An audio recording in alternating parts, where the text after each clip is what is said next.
webinar. And sir needs no introduction. We've all, I mean, ever since we have joined urology, we've been watching sir and learning from him, and we wish to keep learning from him. And to chair sir's session, we have Anish Srivastav, sir, again, one of the stalwarts in urology in the fraternity. And sir, very good evening and welcome. I know, sir, you are also participating in a Lucknow Urology Association forum while we are attending this session, sir. So thank you for taking out time from there and leaving your session and coming and joining here. We want to hear from you for the entire session, sir. You've been very instrumental in the transplant world since many years, sir. I've been your student, so I understand. So thank you again. And we also Thanks, have Akshay. Santosh. Am I audible? Akshay, am I Very audible? well, sir. Very well, sir. Very well. Okay, so I am using Dr. Lalit Shah's room in the hotel. Okay. Actually, he is coming to for this CME. We had a 6 hour CME, this afternoon going up to the dinner time. And so his flight was delayed. He's arriving, but he will go to the session, and I am using his room in the hotel. Good for us, sir. Good for us. Sir, good evening, So sir. Good evening, Dr. Ganesh. Good evening, Anish. Good evening. Nice to see you. You're looking all Same zany in here. that suit and all the rest of it. Yes. right, sir. So we also have Santosh Kumar, sir. Sir is from CMC Vellore, and I personally have learned a lot from Santosh Kumar, sir. Although he might not be knowing, but I attend all his lectures and I have been following him very closely. So, sir, we are looking forward to a great session today. And I think, Kolte, sir, if it's okay, we'll start with the session from Ganesh, sir. Sir, would you Please, like to say please. something, sir? No, you can just start right away. Right, sir. Yeah. So thank you, sir. Ganesh, sir, over to you, sir. You can share your slides and the stage is yours, sir.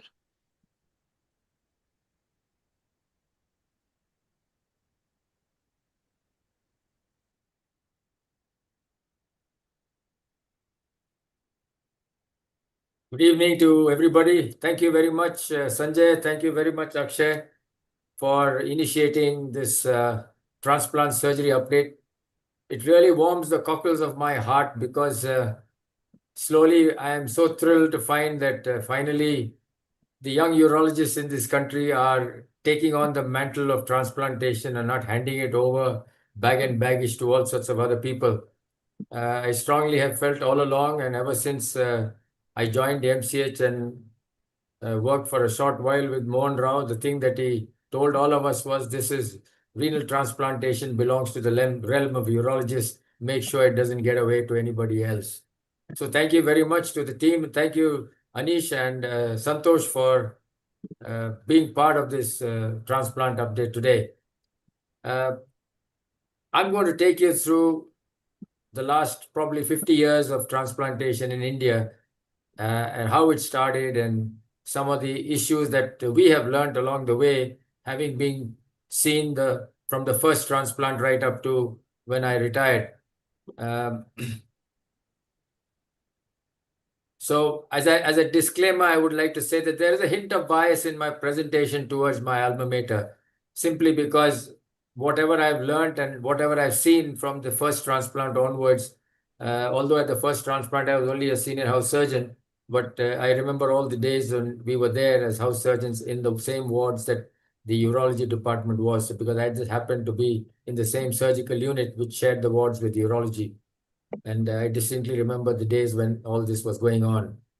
And then it was really my good fortune to have got into urology and been part of the transplant team, which is what Mohan Rao told us when we first joined MCH in urology. So that's why I would crave your pardon if there's a bit of bias in my presentation. I'm going to talk about the history and evolution of renal transplantation in India and the lessons that I have learned over the years, and I think we are still learning a lot. And as I said, the field of renal transplantation, or in fact, the field of organ transplantation, is very, very exciting at the moment.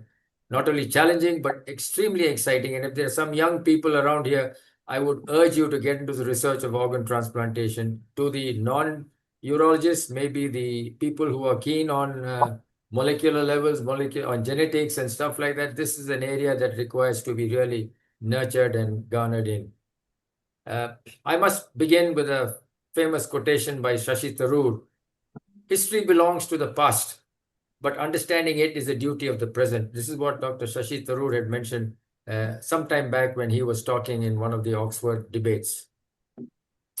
I just want to refresh your memory with the first live related renal transplantation at the Peter Bank Brigham Hospital in Boston on the 23rd of December in 1954. This was a real challenge because the field of transplantation was mushrooming at that time, and somebody had to take the plunge. And before they actually did this, they had the identical twins, Richard and Ronald, and there was a lot of consenting and a lot of talking. People had to get the clergy, people had to get the town people. It was not so easy as put on the slide, but there was a lot of back channel parleys, etc., and diplomacy, which made this happen on the 23rd of December. And Joseph Murray, the gentleman on the extreme left of your slide, as you look at him with his hands crossed in front, the elderly man with glasses and the bow tie, is Joseph Murray, who got the Nobel Prize in 1990. The most interesting thing about that transplant on that day was, I just shift this thing to show you Mr. Dr. Hartwell Harrison. He was a donor surgeon. And believe you me, the renal artery ligature, the renal artery clamp slipped at that time during the operation. Something that still happens today. We've had problems like this with the renal artery clamp slipping. We've had the wrong renal artery being clipped. We had the clip giving way. So these things still happen in the field of surgery, starting from the first renal transplantation. As far as the Indian scene was concerned, the first and second transplant as recorded were done in KEM Hospital by Dr. P.K. Sen, who was a cardiac surgeon, in May 1965 and April 1966. Both were interestingly cadaver donors. There was no law at that time, but they were cadaver donors. Both recipients died within 48 hours of surgery. And the third case was done at BHU in Varanasi by Professor Uduppa, and the patient died of urine leak very shortly after the surgery. So actually, there was really nothing after that, which happened simply because the mortality was 100%.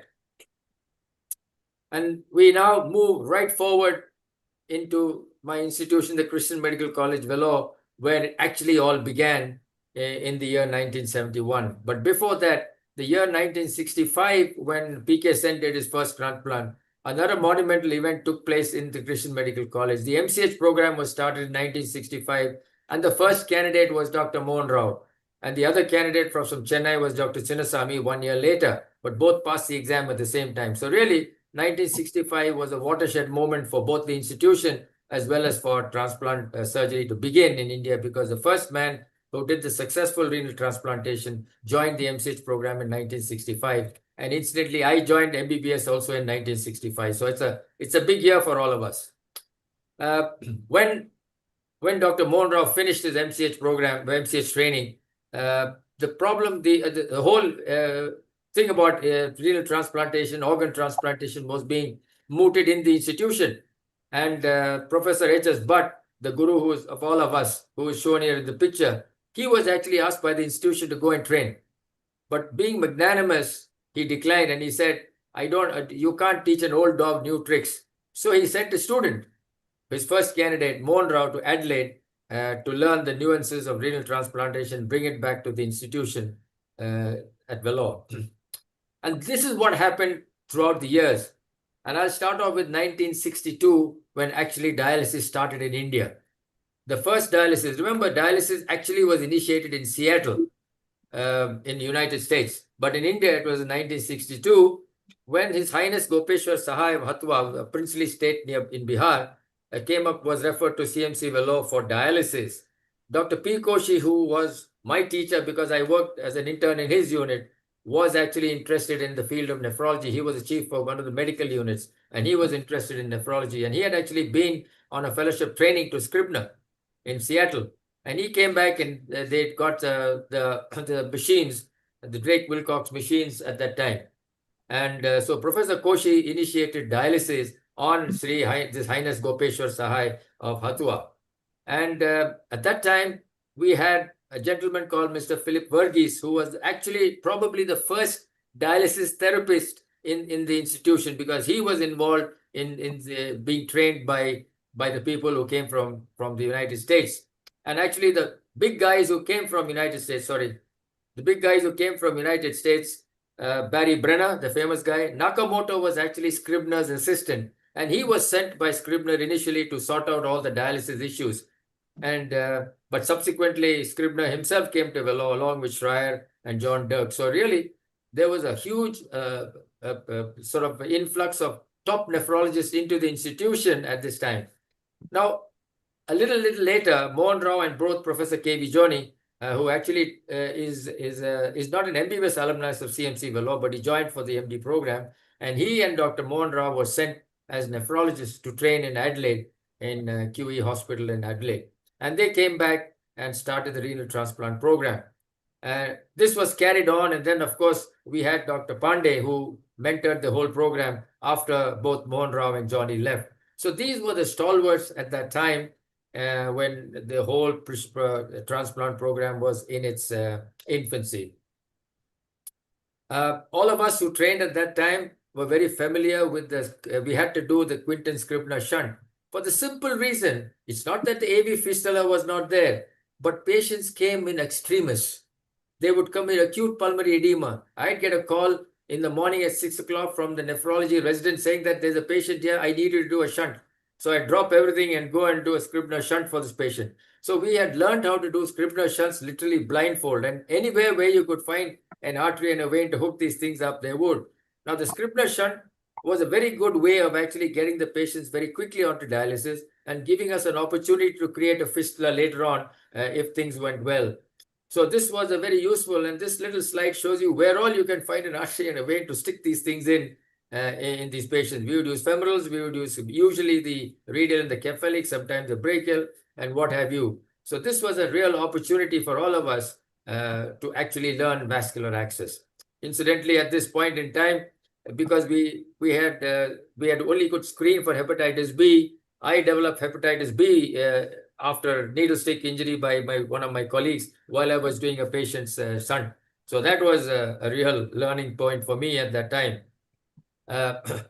When we moved on to actually the field of renal transplantation, when it was being done, when Mohan Rao and Johnny came back, they were all eager beavers to get this whole program of transplantation going on. Not that it was not being moved in India.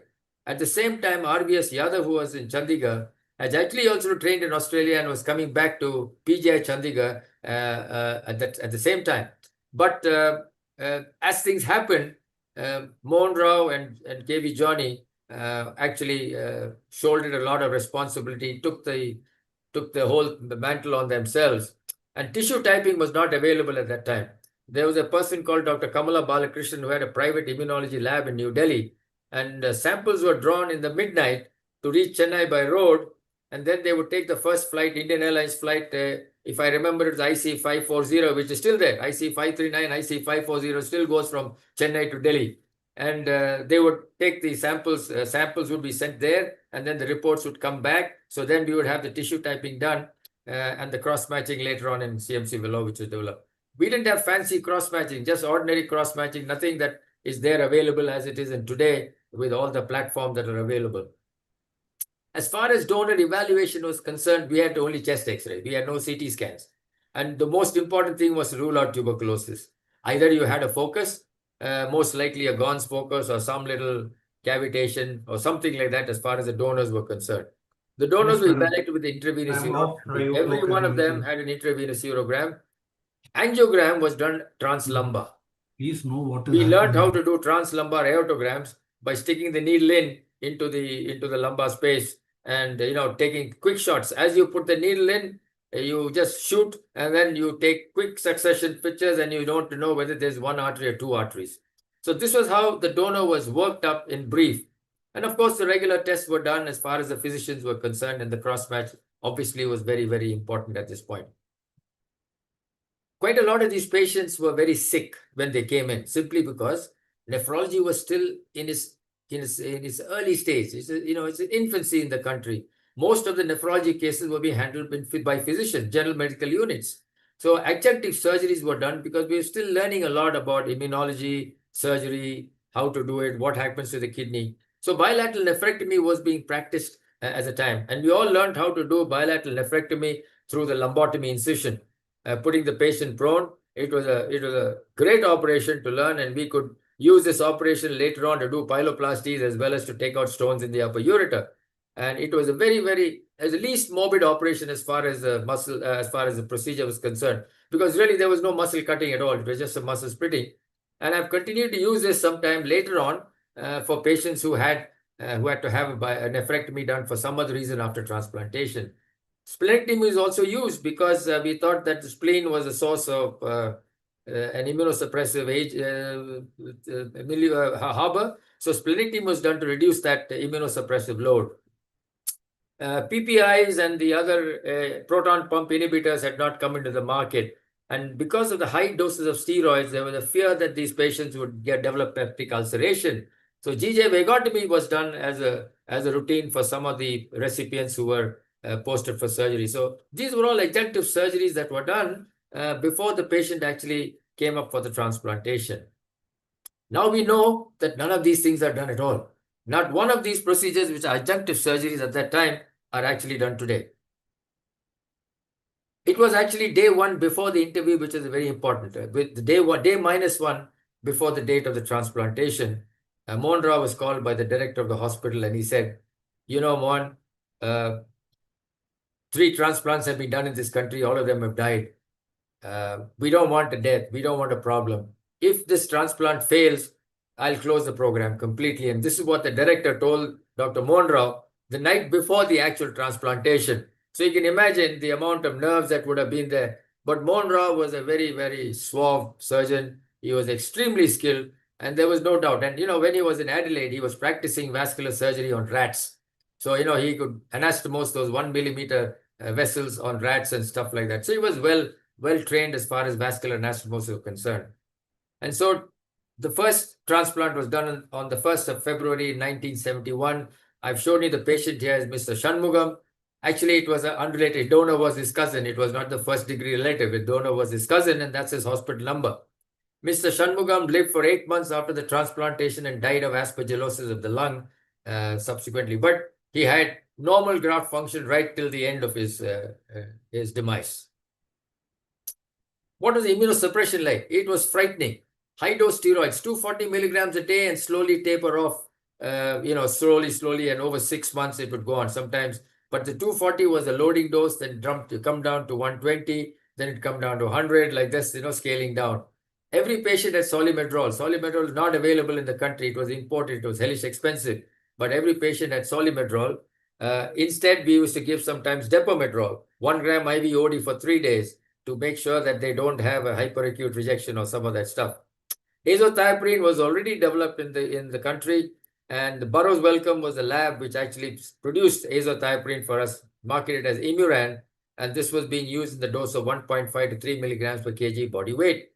Now, the problem is we know that azathioprine Imuran is no longer available in the country because there was a little bit of a shindig with Burroughs Wellcome. They raised the price for India, and then the Indian company said, forget it, we now use the Indian-made immunosuppressive agent. Cyclophosphamide was also used for patients who couldn't tolerate it, and I have personally seen patients transplanted who had cyclophosphamide-induced bladder tumors. I've seen patients who had cyclophosphamide-induced cystitis. So this was a drug which was useful in some, but has slowly fallen out of the radar. Radiation was also given to the renal allograft in some of the early cases just to forestall the rejection episodes. But again, that is completely now gone. So you see, as we have learned over the years, some of these things seem archaic, and the younger guys must be wondering, what the hell were we fellows doing in 1971, pumping our patients with so much of immunosuppression? And now you see what's happened. It's amazing how miracles have been taking place in the field of transplantation. As a consequence of the high dose, this is what happened. Renal allograft rupture, renal artery rupture, because high dose of steroids, they'd get mycotic aneurysm in the renal artery and the anastomosis. And I have seen a patient actually on the day of discharge, he was discharged. As he was leaving the ward, we get a call. He said he's collapsed and, the renal artery has burst and he died. So, these were things, renal allograft rupture. We had wounds which were infected like this. Patients were actually not well when they came for dialysis because their nutrition was poor. Diagnosis of renal failure was not looked at properly. And, we had serious wound infections of the nature. You would be seeing the kidney open in some of these patients. So it was disastrous. Nowadays, we see perfectly healed wounds in transplantation. You wouldn't get a situation like this at all. We also had our share of opportunistic infections. You would have patients who would suddenly have problems, fits. You do a CSF fluid and you find nocardiosis. The first time I was really went to the lab and micro lab, and they showed me the India ink stain, the nocardiosis. Tuberculous meningitis was, in fact, the day I joined for MCH, the first patient I saw had tuberculous meningitis after a transplant. And aspergillosis of the lung, of course, because that was there. And as I told you, the first transplant, Shanmugam died of aspergillosis. But these opportunistic infections were there at that time simply because of poor health of the patients and massive doses of immunosuppression. I don't think we see these now, but we see a different gamut of infections. We still do see infections, a different breed of infections. The viral infections have come into play. But these sort of bacterial infections are no longer there, again, simply because of immunosuppression. The entire scene of renal transplantation after the first one in 1971, this was the first article that was actually produced published in the Indian Practitioner by Johnny Monroe and Martin Isaac. Martin Isaac was the anesthetist for the case in that department. So this was there, and just talked about the fact that we are almost behind a decade in the world of transplantation, but it's been taken off in a big way. And it is so gratifying to see what's happening in India today from the days of 1971 to 2025. It's absolutely amazing. In 1974, 59 transplantations were done in India, and you can now see that slowly the other institutions have started up. PGI Chandigarh was the first government center to actually have transplantation. 4 in Jaslok and 4 in Ames. The stalwarts at that time, RBS Yadav, Dhawan in Ames, Fardun Sonawala, Karanjawala, Kolabwala, Madhav Kamath. These were all people who were giants in the field of initial transplantation. And the results of this entire transplant scene in India was presented in the first Asian Colloquium of Nephrology in Singapore at that time in 1974. In December 1976, this is a snippet of history again. A famous transplant surgeon called Samuel Kutz came to Jaslok with 2 kidneys from a deceased donor from New York. And this was brought on an Air India commercial flight, machine perfused. Where, the other day we had a talk on DCDs and machine perfusing, and the technology for perfusing kidneys machine-wise has grown by leaps and bounds. And this was a machine perfused kidney that was brought on an Air India flight. And the person who did the surgery was Fardun Sarawala at Jaslok. And one patient was Indian, the other patient was a Bangladeshi sailor. Of course, both died sadly a few months after transplant of other causes. But both kidneys were working at the time of their passing. So really, these are all small snippets of history which have got buried behind, but actually have sowed the seeds for all of us to actually take up arms and do renal transplantation with gusto.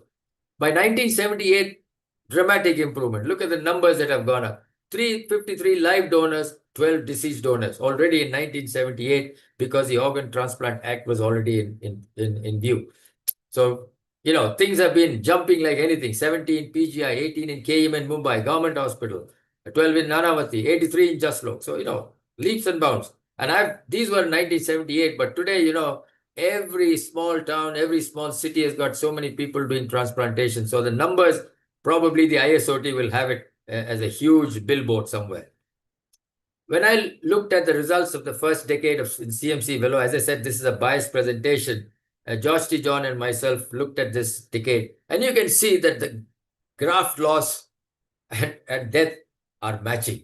Way below, very, very poor quality, simply because of loss of death, because of loss of graft and loss of patients due to infections. The dramatic change happened with cyclosporin. The cyclosporin era in the 80s, late 70s and 80s changed the entire field of renal transplantation, but it was a double-edged sword. It was a double-edged sword, and I'll tell you why it was a double-edged sword.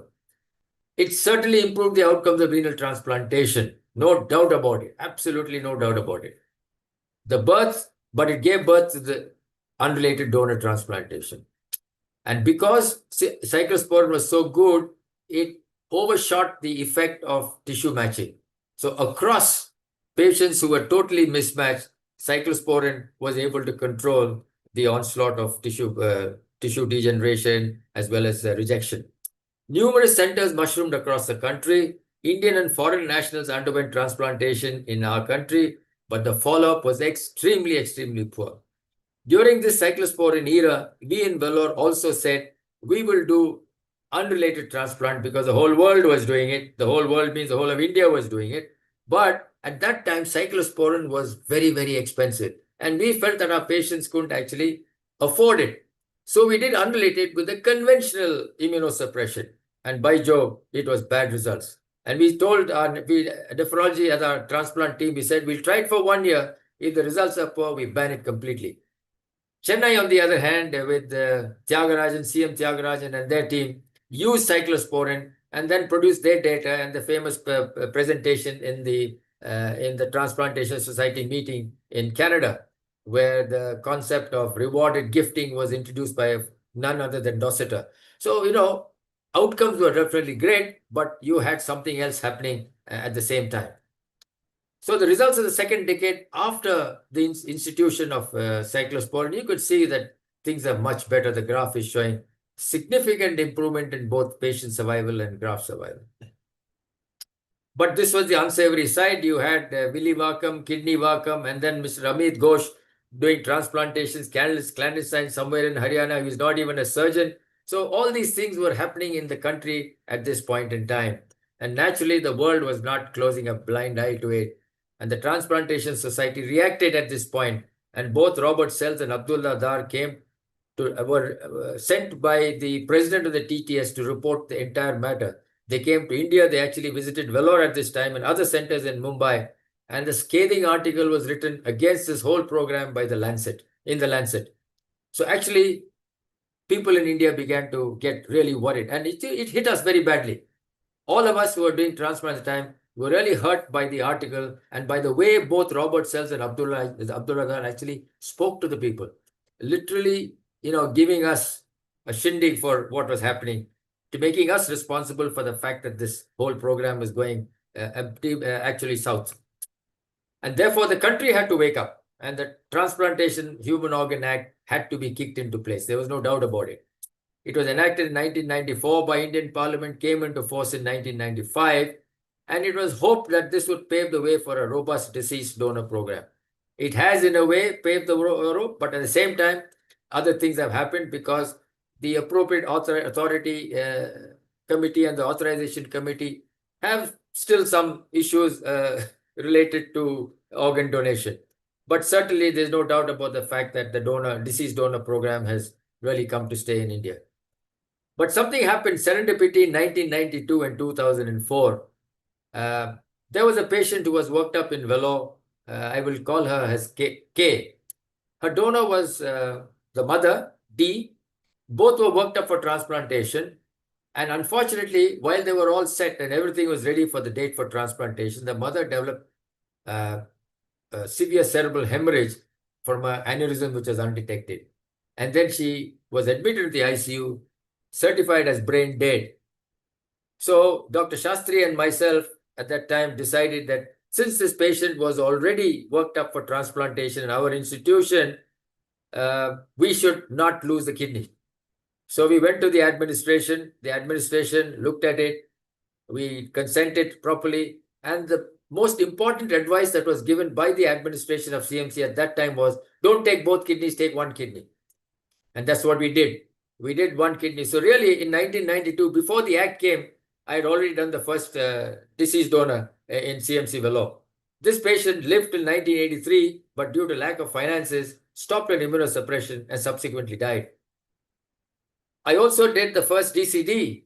One of my colleagues, Dr. A, was operating in the theater in a town in Tamil Nadu, developed cerebral hemorrhage.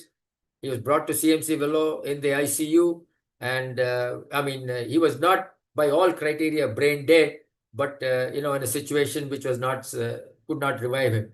So with the institution ethical committee, we decided that we would take both his kidneys and with consent, and we did the first DCD, circulatory arrest, and did it. Both the patients actually had a delayed graft function. They did well, but subsequently they were lost to follow-up. I think both of those patients, from what I was given to understand by nephrology, subsequently died. So this was actually serendipity by fortuitous that this whole thing happened. And so, it's there. But the Tamil Nadu government passed the GO 287, the famous 287 GO, which streamlined the disease donor program. And I think the architects for this entire program goes to our late CM of Tamil Nadu, Dr. M.K. Karunanidhi, the Health Secretary, Mr. Subaya, and the member of the committee called Mr. Davida. We had the blessings of the biggest man in the state to go ahead with the transplant program.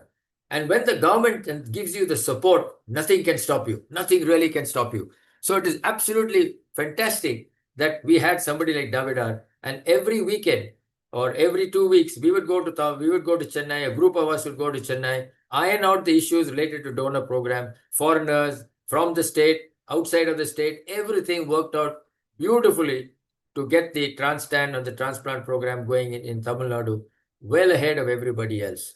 And kudos to the government of Tamil Nadu for this.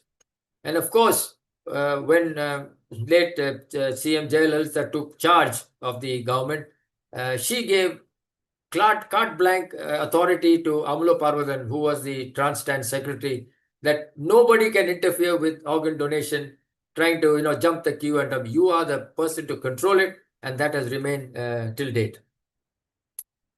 I must give credit this time to the Mohan Foundation, which was started by Sunit Shroff. He came back from the UK, trained, and he joined the SRMC. But he started this Mohan Foundation and really championed the cause of disease donor program. He still continues passionately to champion the cause of the disease donor program. And if we have people like this in our country, there's no doubt about the fact that we can probably get more and more kidneys harvested.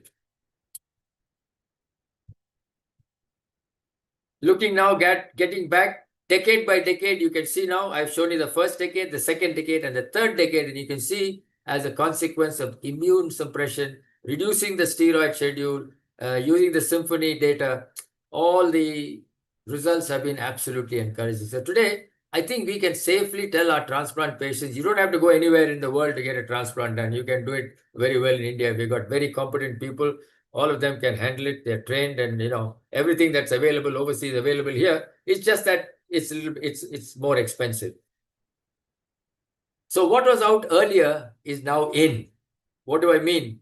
When we started off doing transplantation, patients who had neurogenic bladder, urethral strictures, abnormal urinary tracts, no transplantation. Stone disease, no transplantation. A donor with stones, no way. Pediatric transplants, no way. At one of the meetings when I was presenting our data from Vellore in very late, actually, in the 90s, pediatric transplant at a big metro city, one of the pediatricians asked me and said, transplantations are done in children? I said, of course, transplantations are done in children. And now you can see transplantation. Every one of these that was out earlier is all in now. So the problem is the goalpost is slowly but surely being widened. And as I see, the marginal donor, the marginal kidney, all these are slowly coming into our milieu. And I think we are being pressured by everybody to extend the goalpost more and more. We need to be very careful at this point. So we've got hypertensive donors. No target organ damage, one drug, maybe another drug, obese donors, somebody with mild degree of glucose intolerance, donors with calculus, donors with PUJO, and donor with a tumor. Donor with a tumor is something that's not done only here. There have been reported cases from Australia and New Zealand, Australia in particular, where they've taken a patient, a donor who had a 3-centimeter tumor, a small renal mass, excised that tumor, and put that kidney into the recipient. And they've been followed for several years with no recurrence. So how we can actually look at many of these issues. They are contentious, they are ethical issues, but I think there has to be a balance between what we do, what we can do, and what we should do. And therefore, the concept of the right kidney for the right patient, as far as both deceased donors are concerned, as well as for the living donor is concerned. What about the genuine relative? We are always worried about, is this fellow genuine? Is it not genuine? We somehow throw away some people who we think were relatives. They go somewhere else and they're taken up for a transplantation. So what's happened today is that we are doing mitochondrial DNA and nuclear DNA, just like your forensic people are testing for after sort of a when many people die, they want to identify bodies using DNA. So we can use this for the lineage and looking at whether there is history at all or not, or whether there's any compatibility, whether there's relationship between donor and recipient in cases where the tissue match is dicey, or the relatives themselves say, no, we are related. And we can do this. We've been doing this in Vellore, and we did this for mainly some of the people, the priests from Bhutan and all that, because we don't know their lineage. So we used to do this for these patients, and we've been able to actually show that yes, the two are actually related, and this is valid. This is valid with the ethical committees. What have been the renal advances in renal transplantation in India? At the moment, it is mind-boggling. Laparoscopic donor nephrectomy is being done right, left, and center. Less has come in. Swap donor transplants. The other day, 6 swaps were done in one of the centers. Orthotopic renal transplant. We've got transplantation, I've got blood groups. It's maybe a little expensive, but this is now somewhat standard of care for patients who are across blood groups. We've got reduced dose of immunosuppression, and we've got steroid-free transplantations in some centers. We are able to monitor the drugs. We are able to monitor cyclosporin levels. Of course, that's much less. We are monitoring tacrolimus. We are monitoring mycophenolate levels so that we can give adequate doses for patients without getting toxicity. Robotic renal transplant. Our own Anant Kumar is going to Switzerland to show them and teach them how to do robotic renal transplantation. Everybody, Kishore, so many people in India. I mean, it's just amazing. It's just amazing. En-bloc renal transplantation, DNA profiling. We've got transplantation HIV individuals. And of course, as I'm sure we're going to get machine perfusion for patients who died in some smaller place. Transporting the kidney is going to take a bit of time. We need to keep that kidney alive. And now the technology for machine perfusion is coming in, and the talk that was given a couple of days back was really enlightening. So, it's a very vibrant field of renal transplantation, a fantastic subspecialty for the younger surgeons to take on. And therefore, I'll give you my take-home message. Be a transplant surgeon, don't be a technician. Do not fall prey to somebody else. You are a surgeon, you think about it and then do it. Need to understand the nuances of tissue typing. You must. You can't just leave it aside and say, oh, this is not my job. You need to do that. You must understand relevant aspects of nephrology. You need to talk to a nephrologist on a one-to-one. You need to maintain an excellent rapport, but do not be pressured. Do not be pressured, because ultimately you're the person going to do the operation. And the most important message I want to give to people today, as urologists, do not give access to anybody else. Learn access, do not give it up to other specialties, because these patients belong to us. The renal failure patient belongs to the guy who does the transplant, and therefore the access must be done. Monroe used to drill this into us, and I've been drilling into all my junior colleagues. Do not give access to plastic surgery, vascular surgery. They'll come and do it and go away. They just do a technical job, but nothing else. We are the ones who are going to left holding the baby at the end of it. So thank you very much. I'm sorry I've taken a little bit more time than I was scheduled to. I hope I've given you an insight into what the field of transplantation holds for all of us. Thank you very much. All the very best to you, and God bless everybody who is involved in the field of transplantation. Thank you, sir. Thank you so much. This presentation, sir, I think because now it's going to be there on the YouTube channel, this looks like a benchmark for people, anybody who's trying to understand transplant or maybe starting afresh, to see where we are coming from. It almost looks like a Hindi movie, sir. I mean, you've taken us across. I mean, I was really getting into that Hindi movie zone of how it started and now where we are, and stuff like translumbar iotogram. I mean, generation of minds, and I think we cannot imagine doing translumbar iotograms. It's almost unimaginable to us. So, Anish sir, Santosh sir, please, your comments and your thoughts, sir. Should I start first, Akshay? Yes, sir, please, sir.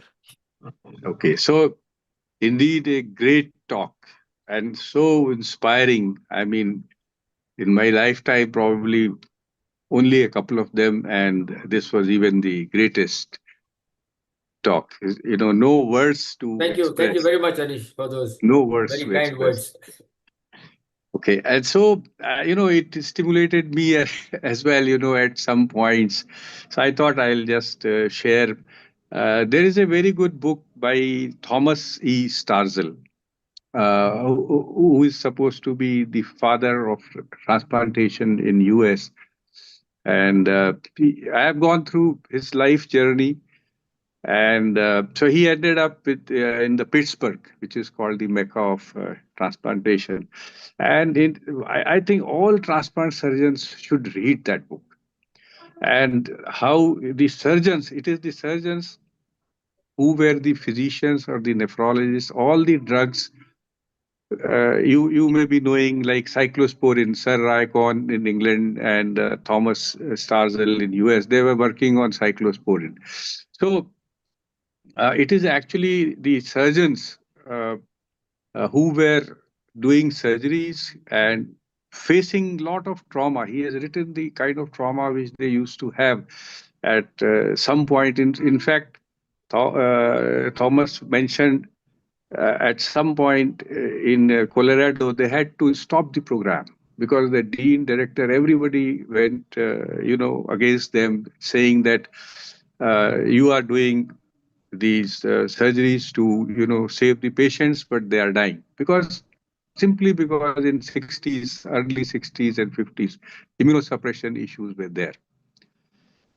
In fact, at that time, they even did total body radiation and did some transplants. And only azathioprine was available during the 60s. And then, of course, cyclosporin came in. Then coming to another thing which stimulated my mind was the dorsal lumbotomy. And very nicely mentioned, we don't do hardly do any nephrectomies, pre-transplant nephrectomies for hypertension because we have such nice drugs. But when I was a trainee and even later in 2000, early 2000, we used to do dorsal lobotomies in the CPGI.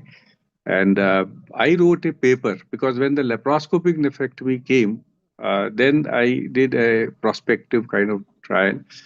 And this was immediately published in British Journal of Urology because I showed the advantage of dorsal lumbotomy over doing bilateral laparoscopic nephrectomy. Because in one position, patient is there, you could do bilateral. Pain score, not much difference. In laparoscopy, you do the first thing, all transperitoneal, then you go change position, go on the other side. So they were absolutely convinced and it was immediately accepted. Same time, one day a thought came to me that we talk about the rib cutting and the pain as well, because we all used to do a lot of open donors and I mean other nephrectomies also.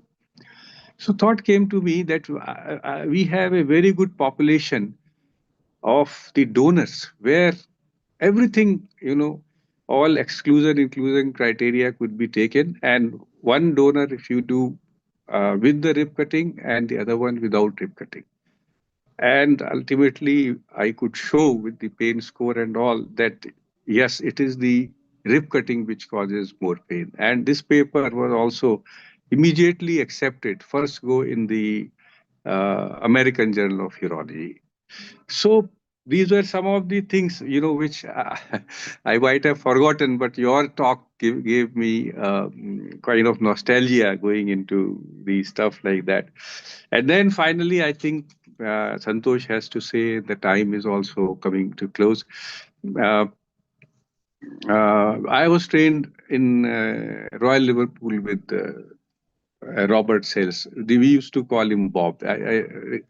You'll know that. So when the day I joined the unit 9C in Royal Liverpool, uh, evening there was a cadaveric deceased donor and then transplant going on. So I was standing behind at the theater. Then he said, Mr. Sales suddenly turned around and he said, Anish, I think you are from India. I said, yes.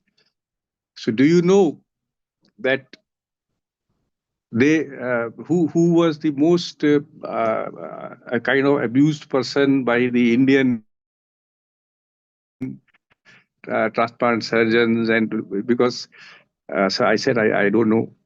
He said we went there, he and Dr. Abdul Dhar, and we wrote about the practices going on in your country. And today you see, because it was 96 or yeah, when I went there, it was 96. So almost the law had come just in 1995.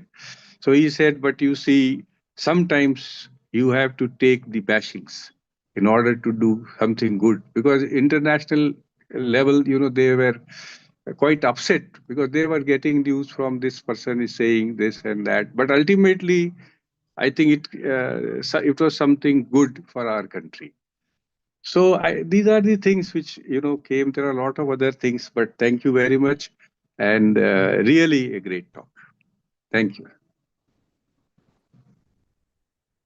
So thank Santosh. you, sir. I think I'm one of the blessed people who have worked with Dr. Ganesh throughout my training and as a consultant. I think till I became professor, I was with him, and till he left the institution.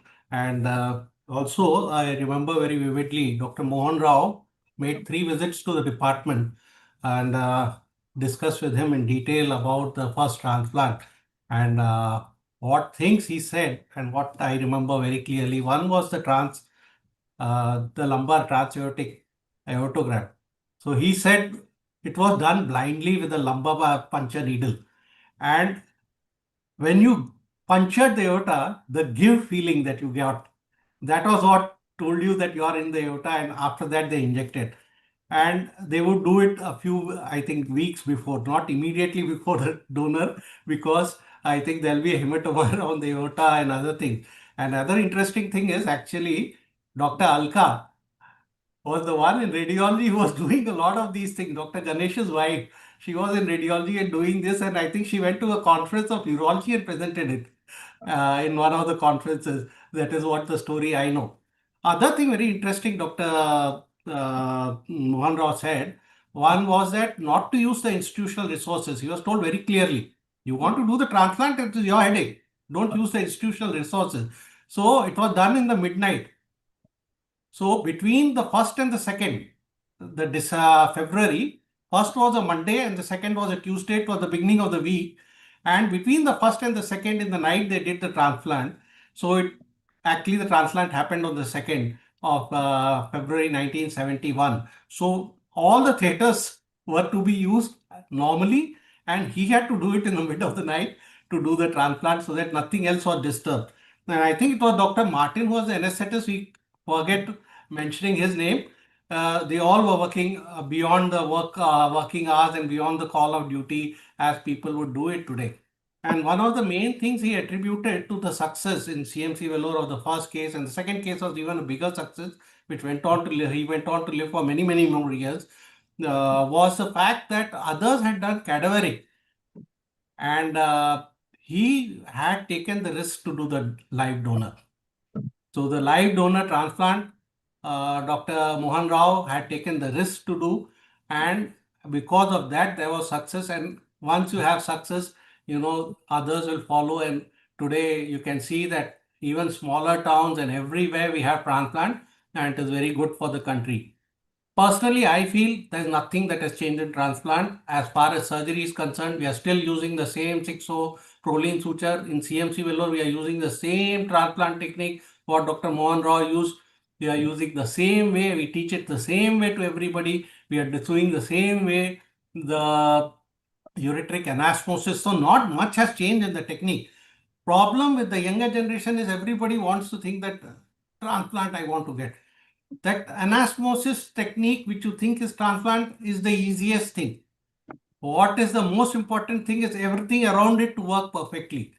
It is the crossfit should work perfectly, your medication should be there, the teamwork should be there with the nephrologist, anesthetists have to be good, all their labs should be perfect.